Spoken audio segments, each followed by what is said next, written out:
Bismillahirrahmanirrahim. Assalamualaikum warahmatullahi wabarakatuh. Selamat datang di channel Sekilas Kisah. Pada kesempatan kali ini, admin akan menceritakan kisah yang berjudul Konsep Ketenangan Hati Abu Nawas. Namun sebelum masuk ke ceritanya, mari bantu bangun channel ini dengan cara klik like, subscribe, dan aktifkan lonceng notifikasinya bagi kalian yang belum, supaya channel ini bisa terus eksis dan terus berkarya. Abu Nawas adalah pujangga Arab dan merupakan salah satu penyair terbesar sastra Arab klasik. Penyair ulung sekaligus tokoh sufi ini mempunyai nama lengkap Abu Ali Al-Hasan bin Hani Al-Hakami dan hidup pada zaman Khalifah Harun Ar-Rasyid di Baghdad. Sudah lama Abu Nawas tidak dipanggil ke istana untuk menghadap baginda. Abu Nawas juga sudah lama tidak muncul di kedai teh. Kawan-kawan Abu Nawas banyak yang merasa kurang bergairah tanpa kehadiran Abu Nawas. Tentu saja, keadaan kedai tak semarak karena Abu Nawas si pemicu tawa tak ada. Suatu hari, ada seorang laki-laki setengah baya ke kedai teh menanyakan Abu Nawas. Ia mengeluh bahwa ia tidak menemukan jalan keluar dari masalah pelik yang dihadapi. Salah seorang teman Abu Nawas ingin mencoba menolong. "Cobalah utarakan kesulitanmu kepadaku. Barangkali aku bisa membantu," kata kawan Abu Nawas. "Baiklah, aku mempunyai rumah yang amat sempit, sedangkan aku tinggal bersama istri dan kedelapan anak-anakku. Rumah itu kami rasakan terlalu sempit, sehingga kami tidak merasa bahagia," kata orang itu membeberkan kesulitannya. Kawan Abu Nawas tidak mampu memberikan jalan keluar, juga yang lainnya, sehingga mereka menyarankan agar orang itu pergi menemui Abu Nawas di rumahnya saja. Orang itu pun pergi ke rumah Abu Nawas, dan kebetulan Abu Nawas sedang mengaji.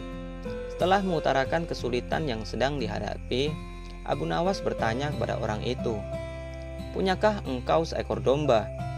"Tidak, tetapi aku mampu membelinya," jawab orang itu. "Kalau begitu, belilah seekor dan tempatkan domba itu di dalam rumahmu," Abu Nawas menyarankan. Orang itu tidak membantah, ia langsung membeli seekor domba seperti yang disarankan oleh Abu Nawas. Beberapa hari kemudian, orang itu datang lagi menemui Abu Nawas. "Wahai Abu Nawas, aku telah melaksanakan saranmu, tetapi rumahku bertambah sesak. Aku dan keluargaku merasa segala sesuatu menjadi lebih buruk dibandingkan sebelum tinggal bersama domba," kata orang itu mengeluh.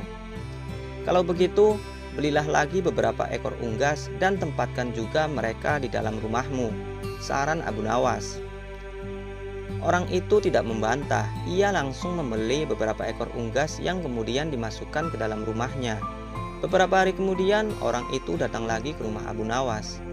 "Wahai Abu Nawas, aku telah melaksanakan saran-saranmu dengan menambah penghuni rumahku dengan beberapa ekor unggas. Namun begitu, aku dan keluargaku semakin tidak betah tinggal di rumah yang makin banyak penghuninya. Kami bertambah merasa tersiksa," kata orang itu dengan wajah yang semakin muram. "Kalau begitu, belilah seekor anak unta dan peliharalah di rumahmu," kata Abu Nawas menyarankan. Orang itu tidak membantah, ia langsung pergi ke pasar hewan membeli seekor anak unta untuk dipelihara di dalam rumahnya. Beberapa hari kemudian, orang itu datang lagi menemui Abu Nawas. Ia berkata, "Wahai Abu Nawas, tahukah engkau bahwa keadaan di dalam rumahku sekarang hampir seperti neraka? Semuanya berubah menjadi lebih mengerikan daripada hari-hari sebelumnya. Wahai Abu Nawas, kami sudah tidak tahan lagi tinggal serumah dengan binatang-binatang itu," kata orang itu putus asa. "Baiklah, kalau kalian sudah merasa tidak tahan maka juallah anak unta itu," kata Abu Nawas. Orang itu tidak membantah, ia langsung menjual anak unta yang baru dibelinya. Beberapa hari kemudian, Abu Nawas pergi ke rumah orang itu. "Bagaimana keadaan rumah kalian sekarang?" Abu Nawas bertanya. "Keadaannya sekarang lebih baik, karena anak unta itu sudah tidak lagi tinggal di sini," kata orang itu tersenyum.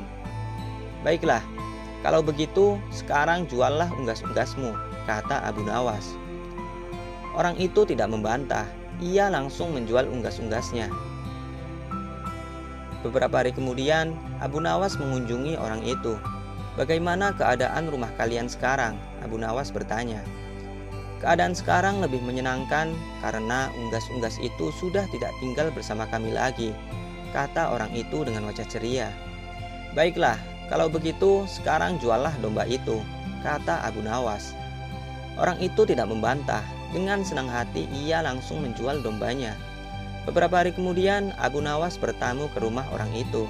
Ia bertanya, bagaimana keadaan rumah kalian sekarang? Kami merasakan rumah kami bertambah luas karena binatang-binatang itu sudah tidak tinggal lagi bersama kami, dan kami sekarang merasa lebih bahagia daripada dulu. Kami mengucapkan terima kasih yang tak terhingga kepadamu, hai Abu Nawas, kata orang itu dengan wajah berseri-seri. Sebenarnya batas sempit dan luas itu tertancap dalam pikiranmu.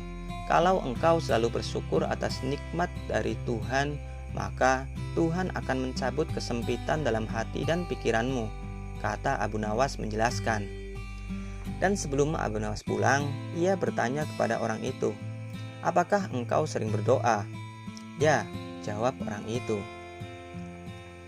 Ketahuilah bahwa doa seorang hamba tidak mesti diterima oleh Allah, karena manakala Allah membuka pintu pemahaman kepada engkau ketika Dia tidak memberi engkau, maka ketiadaan pemberian itu merupakan pemberian yang sebenarnya. Demikianlah dari sekilas kisah konsep ketenangan hati Abu Nawas. Semoga bermanfaat. Wassalamualaikum warahmatullahi wabarakatuh.